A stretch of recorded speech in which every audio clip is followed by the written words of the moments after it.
کائنات اے to Z الف سے یہ لے کر یا تک 2 ٹکے کی، یہ 2 ٹکے بولتے ہوئے مجھے مزہ بہت آتا ہے یار، کیونکہ اس سے نا دنیا کی محبت دل میں واقعی 2 ٹکے کی نہیں رہتی. میرے دل پہ تو بڑا اثر پڑتا ہے، مجھے اس لیے بڑا مزہ آتا ہے، کیونکہ میرا تو ہدف ہے کہ میں اپنے دل سے دنیا کی محبت نکالوں. ہم نے اہل اللہ سے یہی سیکھا ہے، اپنے بزرگوں سے، کہ دنیا کی محبت لے کے اس دنیا سے مت جانا، ورنہ بہت بری موت ہوگی. دنیا کی محبت لے کے اس دنیا سے مت جانا. دیکھو دنیا کی محبت کتنی گندی چیز ہے، بری چیز ہے. مجھے پتا ہے کہ یہ گندی کا لفظ بہت گندا ہے، لیکن میں جان کر استعمال کر رہا ہوں. برا کا لفظ تھوڑا سا اچھا لفظ ہے، لیکن میں جان کر استعمال کر رہا ہوں. یہ دنیا کی محبت ہوتی کیا ہے؟ کل میرے سامنے میں لاہور میں جن کے یہاں ٹھہرا ہوا تھا نا، انہوں نے اپنا واقعہ بتایا کہ بہت غربت میں ان کا ٹائم گزرا ہوگا. انہوں نے بتایا کہ میری زوجہ نے اس شدید ترین غربت میں میرا بڑا ساتھ دیا، گھر میں کھانے کو روٹی نہیں. آج وہ بہت بڑے تاجر بن چکے ہیں. مجھے بڑا اچھا لگا یار، کوئی بیوی اتنا ساتھ دے رہی ہے غربت میں. کہہ رہے ہیں ایسا بھی ہوتا تھا کہ صرف روٹی ہے، اس کے ساتھ گھر میں سالن بھی نہیں ہے. تو یہاں تک نوبت آئی، کچھ بھی نہیں ہے، لیکن گھر والی نے کیا دیا. ایسا نہیں ہو کہ جیسے آج بعض خواتین جو بیان نہیں سن رہی، فوراً بھائی شوہر غریب ہو گیا تو خلا لے کے نکل لو پتلی گلی سے. اسی میں بچے بھی دھڑا دھڑ پیدا ہو رہے ہیں، اسی غربت میں بچے بھی کیا ہو رہے ہیں. اللہ پہ توکل بھی ہے نا، حالانکہ وہ کوئی زیادہ کوئی مولانا بھی نہیں ہے، کوئی ایسا بھی نہیں کوئی بہت زیادہ دیندار سمجھے جاتے ہوں. ایسی نارمل ایک تاجر ہے، بزنس مین ہے. اولاد بھی نہیں روکی، گھر میں کھانے کو روٹی نہیں ہے، بچے بھی پیدا ہو رہے ہیں. کہ کھلانے والا کون ہے؟ اللہ. دیکھو قیامت کے دن پتہ چلے گا اللہ کی نظر میں کون اچھا تھا کون برا تھا. گیٹ اپ تو بھائی سارے بڑے اچھے اچھے بنا کے گھوم رہے ہوتے ہیں، حاجی پاجی تو سارے بن جاتے ہیں. حضرت حکیم الامہ مولانا شرف علی تھانوی رحمہ اللہ تعالی فرمایا کرتے تھے کہ اسلاف میں نا، جو اسلاف تھے ہمارے تابعین، صحابہ، تبع تابعین، ان کے ہاں ظاہری عمل سے زیادہ دل کے عمل کی ویلیو تھی کہ اندر سے بندہ کیسا ہے، اندر سے ٹھیک ہے یا نہیں ہے. اور ہم لوگ جو فوکس کرتے ہیں وہ ظاہر کو زیادہ فوکس کرتے ہیں، اندر کو فوکس نہیں کرتے. ہر چیز میں ایسا ہی ہو رہا ہے. جب ہم مانتے ہیں کہ خدا ہے، رزق اس کے ہاتھ میں ہے، اور وہ منع کر رہا ہے نسل روکنے سے کہ غربت کے خوف سے نسل مت روکو، تو مان لو یار وہ وہی کھلاتا ہے. اوپر سے بولنے والے آپ کو مارکیٹ میں بہت ملیں گے، لیکن یہ اوپر سے ہی ہے، یہ جملہ نیچے نہیں اترتا. اور اس کے پھر صرف اولاد کے روکنے پہ اثرات نہیں آتے، باقی زندگی میں بھی اس کے اثرات آتے ہیں. اولاد کا روکنا تو ایک اس کا اثر ہے جو ظاہر ہو رہا ہے، باقی جگہوں پہ بھی کنجوسی نظر آئے گی، اللہ پہ توکل نظر نہیں آئے گا. کیونکہ جب توکل نہیں ہے تو پھر کہیں بھی نہیں ہوتا ہے تو سب جگہ ہوتا ہے. سمجھتا نہیں ہے نا بات کو. تو انہوں نے مجھے بتایا کہ میرے ایسے حالات تھے، اور اس طرح بچے بھی پیدا ہو رہے ہیں، اور بیوی بھی نہ نسل روک رہی ہے اور ساتھ دے رہی ہے. اور اس غربت میں کہتے ہیں جب پیسہ آنا شروع ہوا، بہت محنت کی انہوں نے، تو بیوی کیا کہہ رہی ہے، آپ کے بھائی غریب ہیں، آپ ان کو سپورٹ کریں. میں نے کہا یار ایسی خاندانی بھابھی، یار ایسی خاندانی عورتیں مارکیٹ میں، مرد نہیں ہیں، عورتیں کہیں ہماری برائی کر رہے ہیں، مرد کون سا ایسا خاندانی ہے؟ مثال دے رہا ہوں میں، ان کی تو بیگم ایسی خاندانی تھی نا. کہہ رہے ذرا سے پیسے آنا شروع ہوئے تو میرے بھائی سارے غریب تھے، تو میری گھر والی نے کہا کہ آپ کیا کریں، ان کو سپورٹ کریں. کہہ رہے میں نے ان کو سپورٹ کرنا شروع کیا، سب کو کاروبار میں لگایا، زمینیں لے کے دیں. آج اللہ نے اچھا بچے بھی سارے، اب جب پیسہ آیا تو جیسے جیسے بچے بڑے ہوتے گئے، سارے بڑی بڑی یونیورسٹیوں میں ہی پڑھ رہے ہیں. کل رات میں ان کے بچوں کے ساتھ ہی بیٹھا ہوا تھا. ہم 3-3:30 بجے جا کے، بلکہ میرا خیال فجر کی اذان ہو گئی تھی، بیٹھا ہوا تھا. مجھے ایسا اچھا لگ رہا تھا ان کے ساتھ. وہ بچوں کی باتیں بھی بڑی ٹائٹ، بڑی بڑی یونیورسٹیوں میں پڑھ رہے ہیں، اور مسائل کیا پوچھ رہے ہیں؟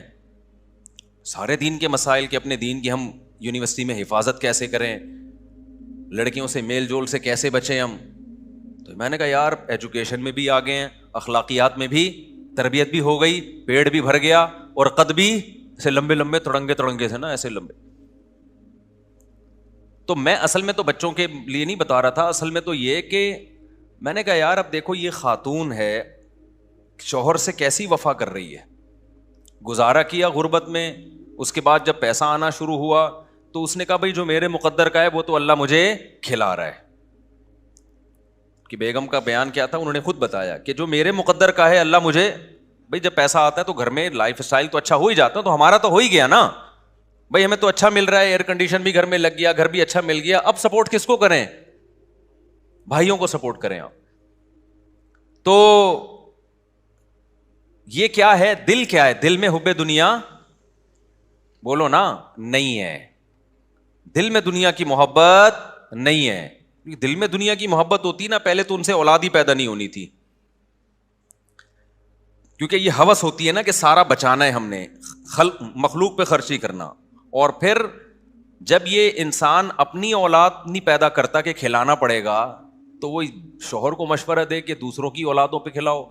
پھر انہوں نے بتایا کہ بہنوں کے ساتھ بھی تعاون اور وغیرہ وغیرہ, خاندان کے ساتھ بھی. اور مرد کا دل جب بیوی اس طرح کی باتیں کرے نا اتنا بڑا ہو جاتا ہے, وہ کہتا ہے یار میں پوری جائیدادیں اس کے نام کر کے جاؤں گا میں. مرد کا دل اتنا اللہ نے بڑا رکھا ہے, اگر آدمی کا بچہ ہو پاجامہ نہ ہو, پاجامے تو پھر مارکیٹ میں بہت گھوم رہے ہیں نا, انسان کا بچہ ہو نا تو وہ اتنا بڑا دل ہو جاتا ہے جب بیوی اس طرح کی باتیں کر رہی ہوتی ہے. تو آج کل تو ایک دوسرے کی دولت پہ نظر, شوہر بیوی کے مال پہ نظر رکھتا ہے, اس کو پوچھتا رہتا ہے تمہارے ابا کی وراثت گئی کہاں.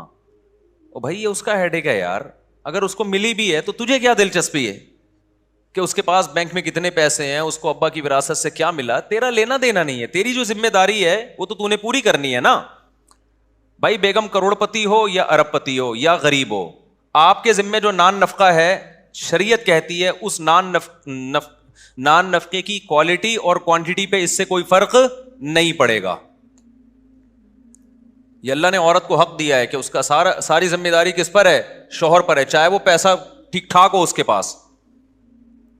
صرف ایک چیز پہ فرق پڑے گا کہ علاج اس کے پر ہوگا کہ اگر اس کے پاس پیسہ ہے تو پھر اس کے اپنے پیسوں سے اس پر علاج لازم ہوگا. لیکن ہماری سوسائٹی میں مرد یہ بھی کر لیتے ہیں کہ نہیں بھائی چلو علاج بھی میں ہی کروں گا, اور اچھی بات ہے, کر لینا چاہیے. تو یہ ہے حب دنیا, اور اس قسم کی عورت جو ہے تو اس کا مطلب اس کا دل دنیا کی محبت سے بولو پاک ہے. پیسہ اچھا سب کو لگتا ہے, ہوس نہیں ہے پیسہ اچھا لگنا برا نہیں ہے, وہ تو سب کو لگتا ہے اچھا, کیونکہ اس سے نعمتیں ملتی ہیں. اللہ نے دولت کو اپنا فضل کہا ہے قرآن کریم میں. ہوس الگ چیز ہے اور پیسے کی چاہت الگ چیز ہے. آج ہوس ہے, لالچ ہے, غیر اخلاقی طریقے سے کمانا, بٹورتے رہنا. میں آج کیا ہوتا ہے جو خواتین بیان نہیں سن رہی, جب وہ شادی ہو کے گھر میں آتی ہیں شوہر کے تو ان کی خواہش ہوتی ہے کہ بھائی یہ بہنوں کو کیوں کھلا رہا ہے, یہ اپنے بھائیوں کو کیوں کھلا رہا ہے, یہاں تک کہ اپنی ماں کو کیوں کھلا رہا ہے, یہ اتنی ٹینشن. اور میں نے دیکھا ہے اپنی زندگی میں کیسے مرد کے دماغ کو ایسا قبضے میں کیا ہے کہ وہ کسی قابل ہی نہیں رہا, وہ کہیں خرچ ہی نہیں کرتا. اچھی بھی ہیں الحمدللہ, جیسے میں نے آپ کے سامنے ایک مثال دی ہے. اور مردوں میں بھی دونوں قسم کی بیماریاں پائی جاتی ہیں. عورت کے کما رہے ہیں بیگم سے کہ تم کما کے لاؤ, یہ بات تو میں بار بار کہتا ہوں, شدید مجبوری نہ ہونا میرے بھائی. اپنے خاندان میں اپنے نسلوں میں یہ رسم چھوڑ کے جاؤ, ان کو یہ باور کرا دو کہ ہمارے خاندان میں مرد کماتے ہیں عورتیں کھاتی ہیں. بولو ہماری پرمپرا ہے یہ, ہم اس کو چینج نہیں کر سکتے, ہمارے خاندانی رواج ہے بھائی, ہمارے یہاں عورتیں نہیں کماتی. یہ سیکھ لو, یہ کیا کر لو. میں کبھی نہیں دعویٰ کرتا کہ میں جو باتیں کرتا ہوں میرا بھی 100% عمل ہے اس پہ. میں تو اللہ سے دعا کرتا ہوں اللہ جو باتیں کر رہا ہوں مجھے اس پر عمل کی توفیق دے. میں تو بار بار کہتا ہوں بھائی میں آپ لوگوں کو کوئی نصیحت کرتا ہوں اس نیت سے کہ مجھے بھی اللہ عمل کی توفیق دے, لیکن کچھ باتیں بتانی پڑتی ہیں تاکہ آپ کو یہ نہ لگے کہ یار یہ پھینک رہا ہے لمبی لمبی نا. جب اس پر آزمائش آئے گی نا تو پھر دیکھیں گے ہم, اللہ بچائے ہمیں آزمائشوں سے. میں نے بتایا مجبوری کے حکام تو الگ ہیں. اب قحط پڑا ہوا ہے تو پھر تو بیگم جاب کر رہی ہے, مرد کی جاب نہیں, وہ تو ایک مجبوری ہے نا. بھیک مانگنے سے تو بہتر ہے کہ کوئی تو کما لے. تو میرے تو آمدن بھی بہت کم تھی اور میرے 3 گھر تھے, عرصے سے تو میرے 3 ہی چلے آ رہے ہیں نا. تو آپ کا کیا خیال ہے, مجھے ضرورت نہیں پڑی ہوگی اتنے بچوں کو پالنے کے لیے کہ بیگم کو میں اجازت دے دوں بھائی. اور جاب بھی کہاں, مدرسے میں پڑھانے کی, اسکول میں پڑھانے کی. میں نے کہا نہ, مدرسے میں پڑھانا ہے تو بھائی فری پاکٹ میں. کیوں, بھائی ہماری خاندان میں یہ اب تک چلا آ رہا ہے اور آئندہ ہم اپنی نسل میں چلائیں گے. بھائی ہمارے خاندان میں کمانا کس کا کام ہے؟ مرد کا. عورت کا کام کیا ہے؟ کھانا. اس پہ ہمیں کیا ہے بھائی؟ فخر. نہیں آئی بات میرا خیال ہے سمجھ میں؟ تو یہ رسم چھوڑ کے جاؤ. بھائی ہم لوگ کیا نہیں عورتیں کماتی ہیں, ہم لوگ کیا مرد کماتے ہیں.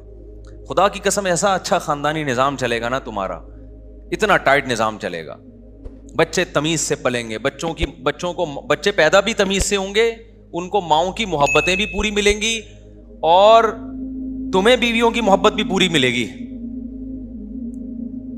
ایک دفعہ اگر عورت کے ہاتھ کی کمائی مرد کے منہ کو لگ جائے نا, وہ بہت اپاہج بن جاتا ہے.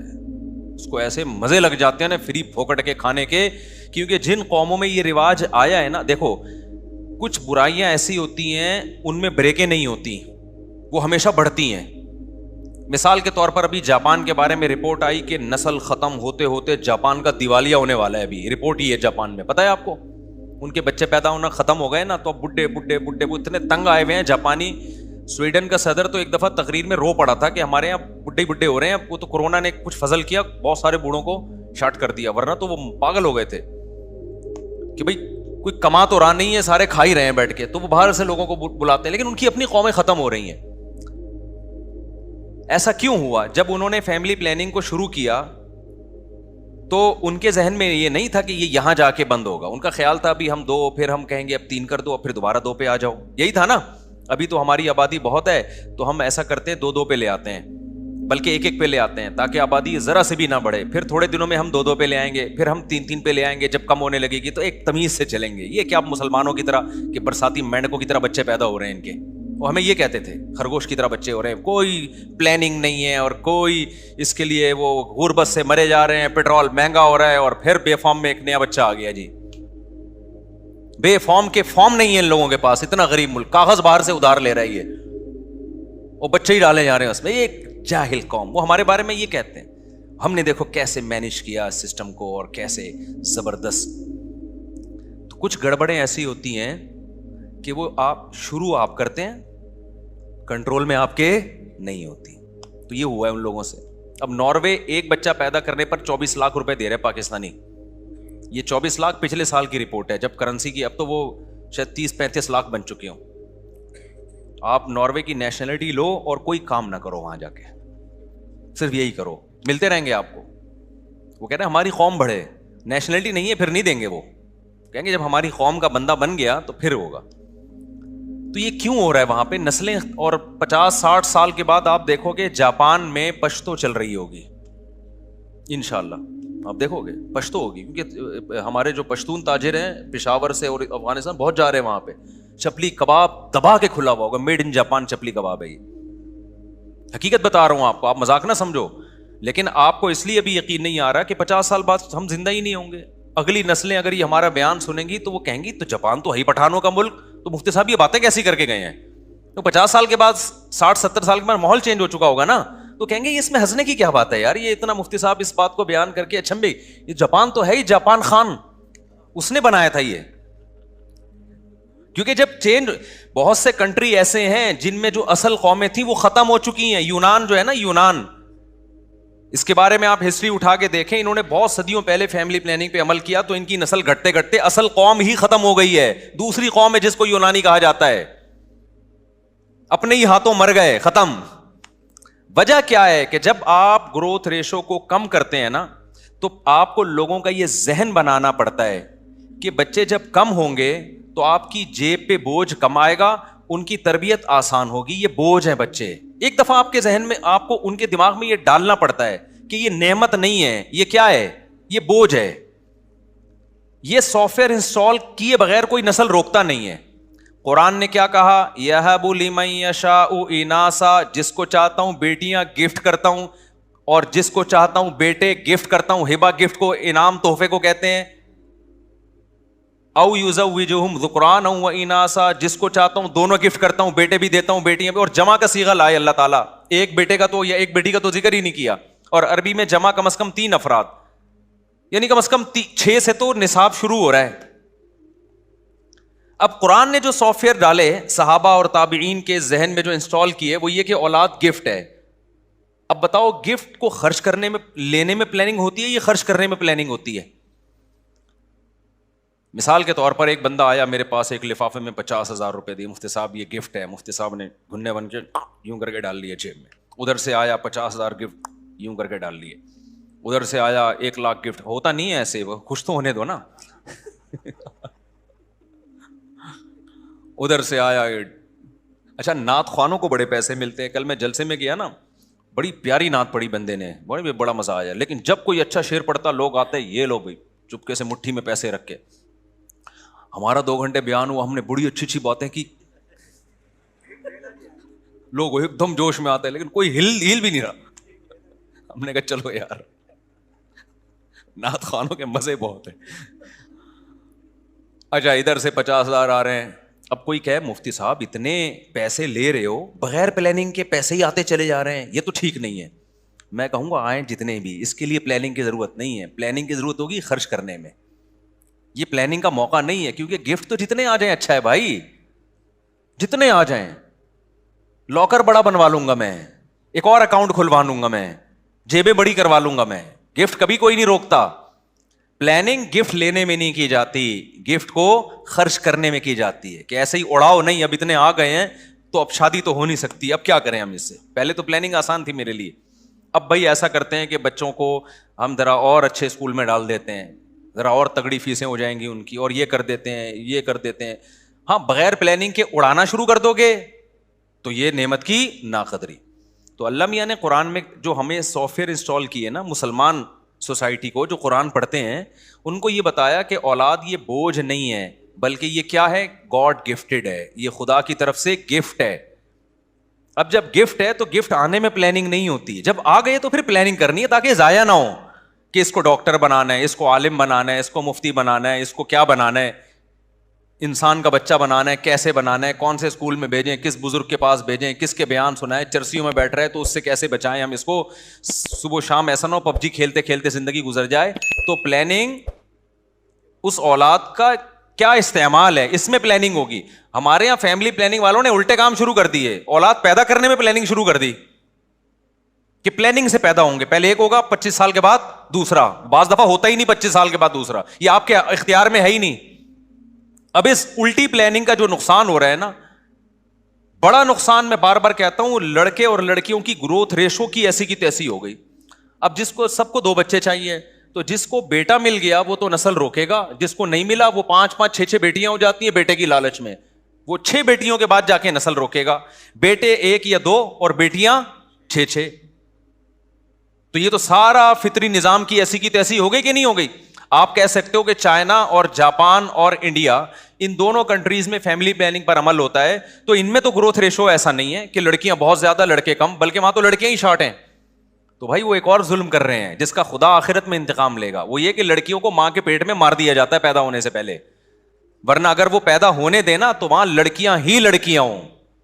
اتنی عورتیں پیدا ہو جائیں، مرد مارکیٹ سے شارٹ ہو جائیں ان کے، کیونکہ جس فیملی میں ایک بیٹا ایک بیٹی ہو گئی وہ روکے گا نسل، جس کے 2 بیٹے ہو گئے وہ بھی روک لے گا، کیونکہ بیٹے کی ضرورت لوگوں کو بیٹی سے زیادہ ہوتی ہے. خود ماؤں کو بیٹا چاہیے ہوتا ہے. آپ دیکھ لیں ہماری سوسائٹی میں 5 بیٹیاں 6 بیٹیاں 7 بیٹیاں، کس چکر میں یار؟ اس چکر میں کہ شاید اگلی دفعہ بیٹا ہو جائے. وہ نہیں ہوا تو اب تو سارا سیٹ اپ، جب آپ فطرت کے کام میں ٹانگ اڑاتے ہو تو الٹا پلٹا ہوتا ہے.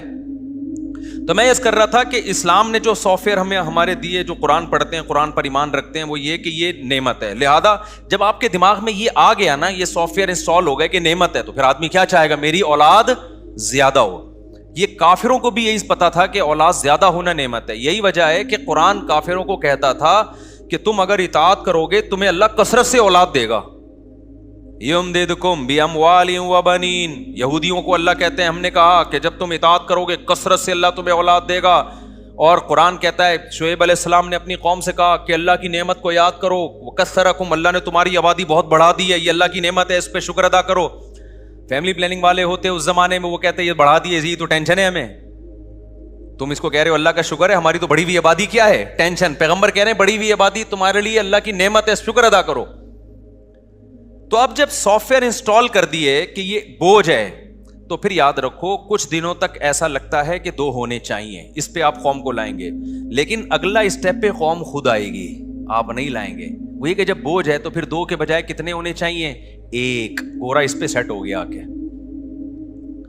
پھر 1 بھی ہے تو بوجھ ہی نا, وہ ہے کیا, وہ بھی کہتے ہیں بوجھ ہے, کہتے ہیں ہونا چاہیے, لیکن وہ 50 سال یا جب ہم بڈھے ہونے لگیں گے اس وقت شادی کریں گے, پھر 1 ہونا چاہیے.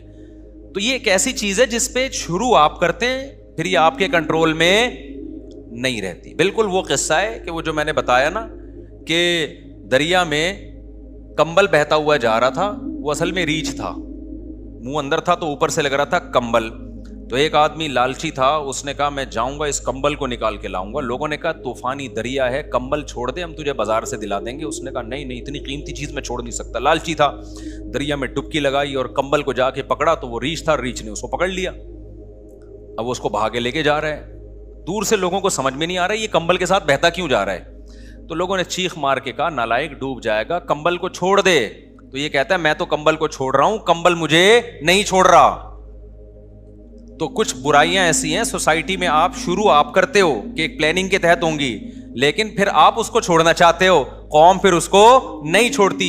یورپ میں پہلے زیادہ بچوں پہ فخر کیا جاتا تھا, ان کے حکمرانوں نے اور جو ان کے وحی کے نور سے جو عاری لوگ تھے, مذہب سے دشمن لوگ تھے, انہوں نے یہ باور کرایا کہ کم بچے ہونے چاہیے. نتیجہ کیا نکلا کہ انہوں نے کہا ٹھیک ہے جی کم ہونے چاہیے. اب وہ کہہ رہے ہیں زیادہ ہونے چاہیے, لیکن وہ کمبل کو وہ چھوڑنا چاہ رہی ہے ان کی قومیں, لیکن کمبل اب ان کو چھوڑنے کے لیے تیار نہیں ہے. وہ جو سافٹ ویئر ایسے انسٹال ہو گئے ہیں, وہ سافٹ ویئر کسی سے ریموو ہی نہیں ہو رہے. اب وہ سمجھ میں آ رہی ہے بات کہ نہیں آ رہی؟ وہ اب ریموو ہی نہیں ہو رہے, ڈیلیٹ کا بٹن ہی اڑ گیا ہے وہاں سے. تو آپ یہ جو ایک اتنی بھیانک چیز ہے یہ پھر آپ کے کنٹرول میں نہیں رہتی. اس لیے جو نیچر پہ چل رہے ہو نا, تو یہ ایک برائی تو یہ ہے کہ جب یہ آپ دماغ میں ڈال دو گے تو پھر کیا ہوگا. پھر دوسرا, جب آپ یہ کسی کے دماغ میں ڈال دیتے ہو نا کہ پیسہ خرچ کرنے سے کم ہوتا ہے, یہ سافٹ ویئر جب کسی کی کھوپڑی میں آ جائیں تو وہ اپنی نسل بھی روکے گا. کیونکہ فیملی پلاننگ کے پیچھے جذبہ کیا ہے کہ آپ کی اپنی اولاد جب زیادہ ہوگی تو آپ کی غربت میں اضافے کا ذریعہ, یعنی آپ کو اس کو کھلانا پڑے گا تو آپ کی آمدن ڈیوائڈ ہوگی. ایسا ہی ہے نا, یہ سافٹ ویئر آج کی لبرل دنیا نے انسٹال کر دی ہیں لوگوں کی کھوپڑیوں میں.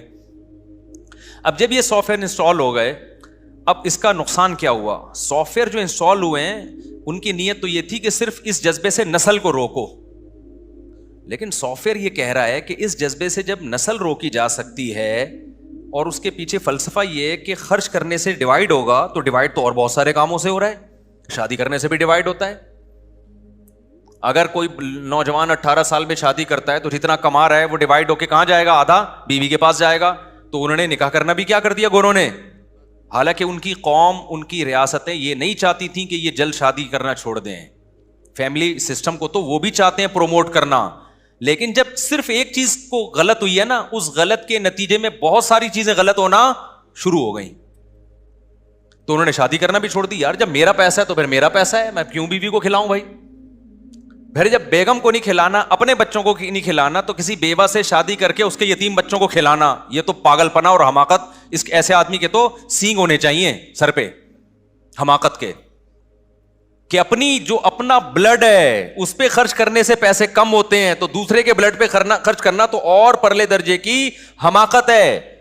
ابے بھائی کھوپڑی شریف میں باتیں آ رہی ہیں کہ نہیں آ رہی ہیں؟ تو یہ ایسا الٹا پلٹا ہوا ہے نا کہ اب اس کی بریکیں نہیں. اب یہ لبرل دنیا کیا کر رہی ہے, اب یہ ایک تو شادیاں 40 سال میں کرتے ہیں, پھر ان کو بیوی چاہیے کمانے والی, کیونکہ ان کے سافٹ ویئر اپڈیٹ ہوتے جا رہے ہیں زمانے کے حساب سے اور اپ گریڈ ہوتے جا رہے ہیں. اپڈیٹ نہیں بلکہ اپ گریڈ ہوتے جا رہے ہیں ان کے سافٹ ویئر. پہلے یہ تھا کہ صرف بچے ہی 2 ہونے چاہیے, پھر یہ تھا کہ بھائی بیوی بھی نہیں ہونی چاہیے, شادیاں بھی 1 ہونی چاہیے, اور پھر بیوی بھی نہیں ہونی چاہیے, پھر جب اگر ہو بھی تو پھر 50 سال میں ہونی چاہیے, اور پھر کسی بیوہ یا یتیم بچے کو پالنا یہ بھی نہیں ہونا چاہیے. تو اب ہوتے وہی ہوگا جو ہو رہا ہے دنیا میں میرا مال. پھر معذوروں کے لیے گورنمنٹ پتہ ہے کیا کرے گی, وہی کچھ کرے گی جو یورپ میں کیا ہے. وہاں سگا بھائی اپنے سگے معذور بھائی کو نہیں پالتا, گورنمنٹ پالتی ہے. آج آپ کا بھائی معذور ہے, کون پالے گا؟ گورنمنٹ پالے گی, آپ پالو گے. یہ آپ کی خوبی ہے, یہ یورپ اور امریکہ میں ان لوگوں کی خوبی نہیں ہے, وہاں گورنمنٹ پالتی ہے. لوگ گورنمنٹ کی بڑی تعریفیں کرتے ہیں اور صحیح کرنی چاہیے کہ قانون مضبوط ہے, معذوروں کو حکومت پالتی ہے. لیکن آپ کو پتا ہے نا کہ ضرورت ایجاد کا نام ہے, تو یہ ضرورت تھی اس سوسائٹی میں جس کی وجہ سے یہ قانون ایجاد ہوا ہے. کیونکہ وہاں گورا پالنے کے لیے, وہ اپنے بوڑھے باپ کو پالنے کے لیے تیار نہیں ہے. تو جب پہلے اولاد روکی نا, پھر ابا بھی روکو. ابا کو تو روک سکتے نہیں کیونکہ ابا پہلے پیدا ہوتے ہیں, بچہ بعد میں پیدا ہوتا ہے. تو ابا کو روکنے کا یہ ہے کہ ابا پہ خرچ نہ کرو, میرا پیسہ ہے تو میں نا. تو گورنمنٹ نے کہا یار یہ تو روڈوں پہ بڈھے بےچارے بوڑھے پڑے ہوئے ہوں گے یہاں پہ, تو انہوں نے بڑا اچھا نظام بنایا, اولڈ ہاؤس بنایا کہ بھئی یہ بوڑھوں کو ہم جا کے بڑی تعریفیں کرتے ہیں, دیکھو گورنمنٹ یہاں بوڑھوں کو کتنا اچھا کھلاتی, کتنی کیئرنگ حکومت ہے. ایک ہماری حکومت ہے, مار دیا بڈھوں کو. حکومتوں نے یقیناً مارا ہے, پبلک نہیں مارتی. پبلک غریب ٹماٹر بیچے گا, اپنے بوڑھے باپ کو گلے سے لگا کے رکھے گا گھر میں. یہ جذبہ گورے میں بولو نا نہیں ہے. کروڑ پتی ہوگا, اب باپ کو ایک سیب نہیں کھلائے گا, اللہ ماشاء اللہ چند واقعات تو ہر جگہ ہوتے ہیں. اور یہ میں ایسی باتیں نہیں بتا رہا, ہوائی باتیں. تو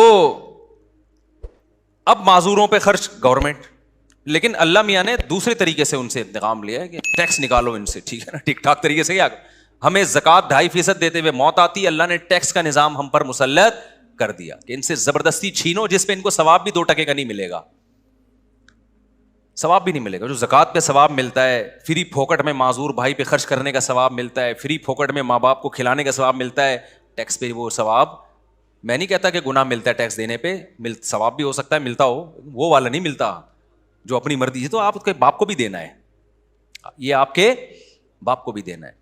اور ان ملکوں میں کم از کم ٹیکس لے کے خرچ انسانوں پر ہو جاتا ہے, ہمارے یہاں تو وہ بھی نہیں ہو رہا. کھوپڑی شریف میں بات آ رہی ہے کہ نہیں آ رہی ہے؟ کھوپڑی ہے الحمدللہ, تو بات بھی آ رہی ہوگی. اچھا خیر. تو اب دیکھو انہوں نے وہ والے سافٹ ویئر انسٹال کر دیے نا ان میں, یہ یہاں سے شروع ہونا, اولاد پہ خرچ, تو پھر بیوی پہ بھی خرچ نہیں, پھر ابا پہ بھی خرچ نہیں, پھر معذوروں پہ بھی خرچ نہیں. اسلام نے اس کے بالکل اپوزٹ سافٹ ویئر انسٹال کیے. اسلام نے کیا سافٹ ویئر انسٹال کیے؟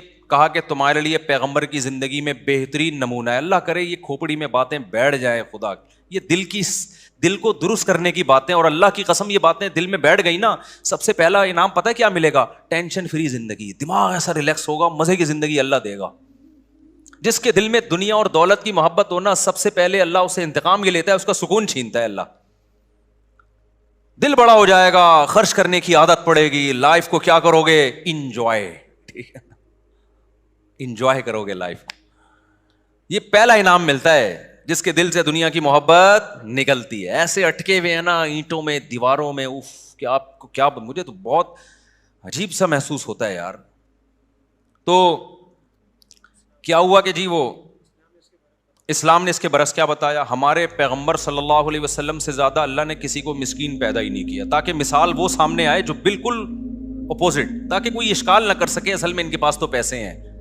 40 دن گھر میں چولہا نہیں جل رہا, اور بیویاں کتنی رکھی ہوئی ہیں؟ 9 ایٹ اے ٹائم. سمجھ میں نہیں آ رہی بات؟ یہاں شرمندہ ہو جاتے ہو آپ لوگ. خیر آگے چلو. ایک بیوہ سے نکاح کر رہے ہیں حضرت ام سلمہ سے, جن کی عمر بھی زیادہ ہے اور 2 بچے بھی ہیں. ان کو نکاح کا پیغام بھیجا, انہوں نے کہا یا رسول اللہ میری عمر زیادہ اور میرے ساتھ تو 2 بچے بھی ہیں, میں ان کو چھوڑ کے کیسے آ سکتی ہوں؟ آپ نے فرمایا کہ میری عمر تم سے بھی زیادہ ہے, کوئی بات نہیں, تمہاری عمر زیادہ ہے تو میری تم سے بھی زیادہ, اور جو 2 بچے تو چھوڑ کے آنے کی ضرورت نہیں ہے, وہ بچے بھی الی اللہ و الی الرسول, اللہ رسول کی طرف میری کسٹڈی میں پلیں گے. آج کے لبرل طبقہ اس وقت ہوتا, اگر آج کے جو کیلکولیٹر لے کے بیٹھے ہوتے ہیں نا, پلاننگ کیوں بھائی, پلاننگ کیا کسی پلاننگ کے لحاظ سے یہ کچھ تک بنتا ہوا نظر آ رہا ہے کہ آپ کے پاس خود تو ہے نہیں, اور آپ دوسروں کے بچوں کی کفالت کر کے ان کو کہاں سے کھلاؤ گے بھائی؟ نہیں آئی بات؟ کوئی تک بنتا ہے, لاجک بنتی ہے اس کی, کوئی بظاہر کوئی لاجک نہیں بنتی, لیکن سافٹ ویئر انسٹال کیے جا رہے ہیں. ہم تو اپڈیٹ کر رہے ہیں, سافٹ ویئر انسٹال تو پیغمبر کر کے گئے ہیں, کیونکہ انسٹال کرنا مشکل ہوتا ہے, اپڈیٹ کرنا ایک بٹن پہ ہو جاتا ہے. اب اپڈیٹ کرنا بہت مشکل ہو رہا ہے, سوچو انسٹال کرنا کتنا مشکل ہوگا, لیکن صحابہ کے ہاں 2 منٹ میں انسٹال ہو گئے تھے سافٹ ویئر. کیونکہ ان کا ایمان مضبوط تھا, ان کو سمجھ میں آ گیا تھا کہ بھائی جو پیغمبر کہہ رہے ہیں وہ بالکل ٹھیک کہہ رہے ہیں, لہٰذا صحابہ نے بھی یہی روش اختیار کی ہے. پھر تو بیوہ سے نکاح کر کے اپنی ذمہ داری بھی بڑھا رہے ہیں اور کہہ رہے ہیں 2 بچے بھی لے آؤ. سوال پیدا ہوتا ہے بھائی اس کی تو کوئی لاجک ہی نہیں ہے. بھائی لاجک یہ ہے کہ رزق پہلے آتا ہے, ماں کی چھاتیوں میں دودھ پہلے آتا ہے یا بچہ پہلے آتا ہے؟ اگر کوئی عورت یہ کہے کہ فلاں کے چونکہ بچہ ہے اس کی تو چھاتیوں میں دودھ ہے تو وہ تو بچے کو دودھ پلا رہی ہے, میں بچہ پیدا کروں گی تو میری چھاتیوں میں تو دودھ ہے نہیں, لہذا میں نہیں پیدا کر رہی, اسے کیا کہا جائے گا؟ او بھائی پیدا کر تو صحیح. اللہ مخلوق کو پہلے بھیجتے ہیں, رزق کا انتظام تو پہلے سے ہوتا ہے, سافٹ ویئر تو پہلے سے انسٹال کیے ہوئے ہیں, لیکن اس کا اظہار جب بچہ ہوگا تو ہوگا, اس سے پہلے نہیں ہوگا. تو آپ کی لائبلٹیز جب بڑھیں گی نا, ذمہ داریاں بڑھیں گی تو رزق کے دروازے کھلیں گے. آپ کہہ سکتے ہو پھر ہمارے پیغمبر پہ رزق کے دروازے کیوں نہیں کھل گئے 9 شادیوں کے بعد؟ یہ سوال پیدا ہوتا ہے نا. دیکھو رزق کے دروازے کھلنے کا مطلب کیا ہے؟ ہر ایک کو نا اس کے حساب سے رزق کے دروازے کھلتے ہیں.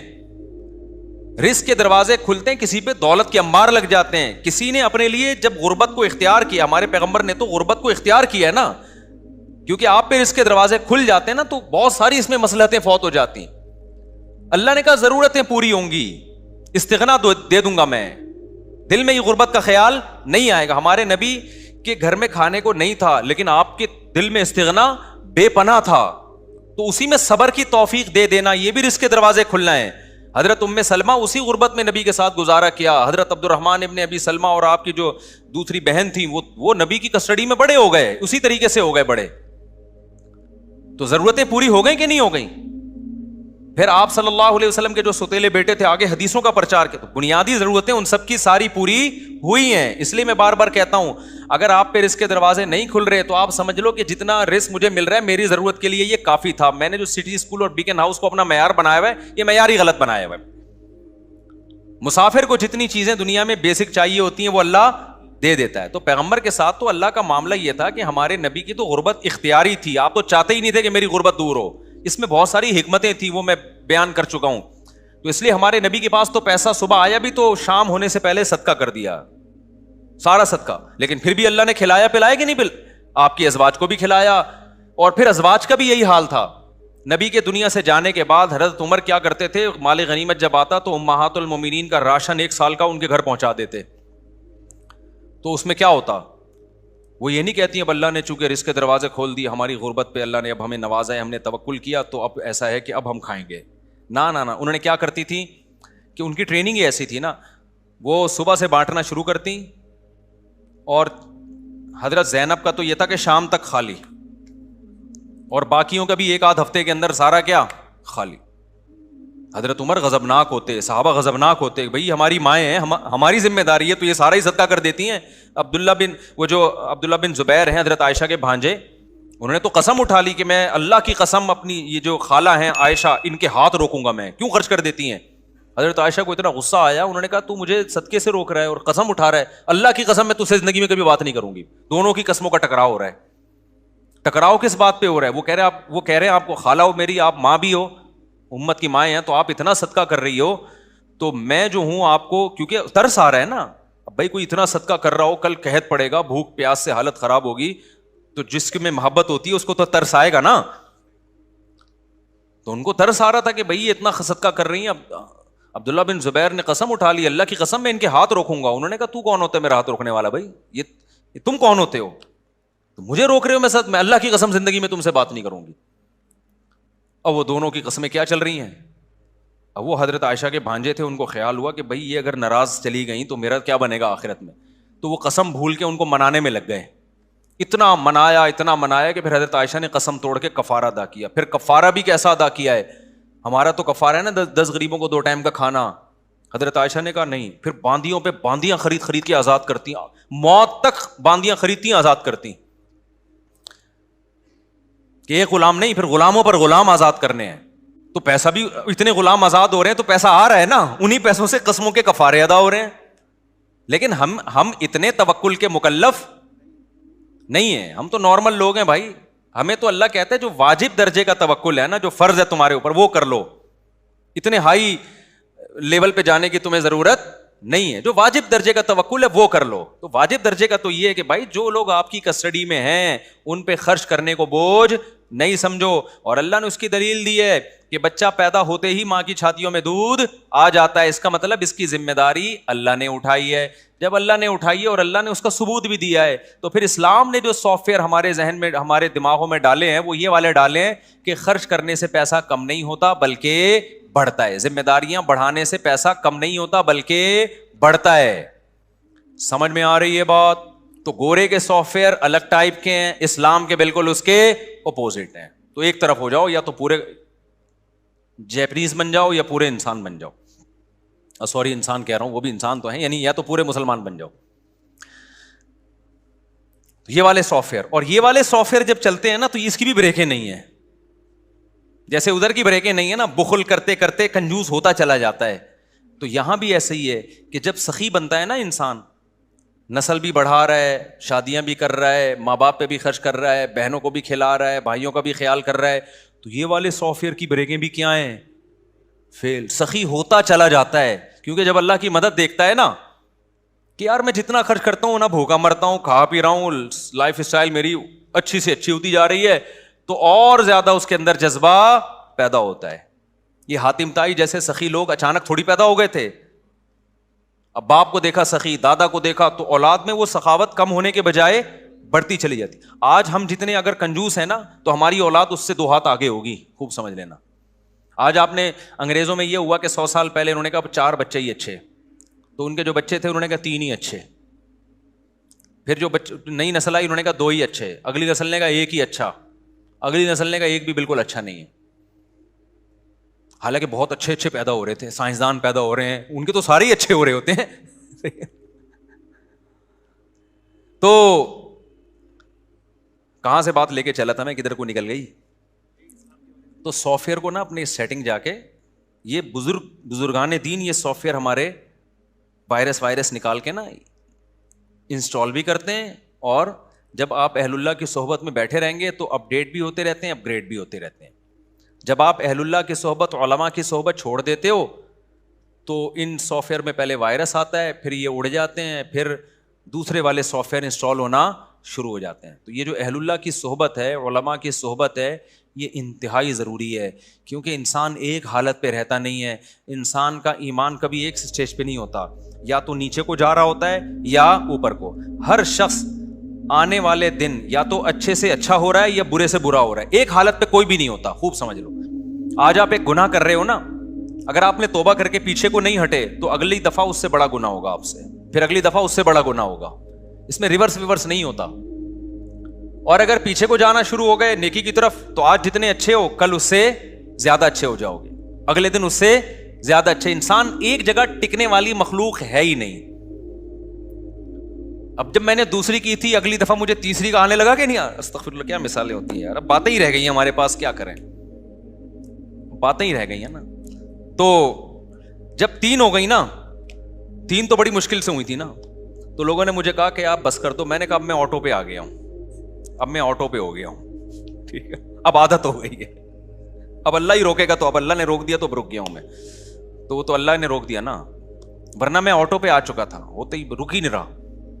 خیر یہ تو مذاق ہے, اس کو سیریس نہ لیں آپ. اصل جو میں بیان کر رہا تھا نا سافٹ ویئر والا, وہ اصل بیان.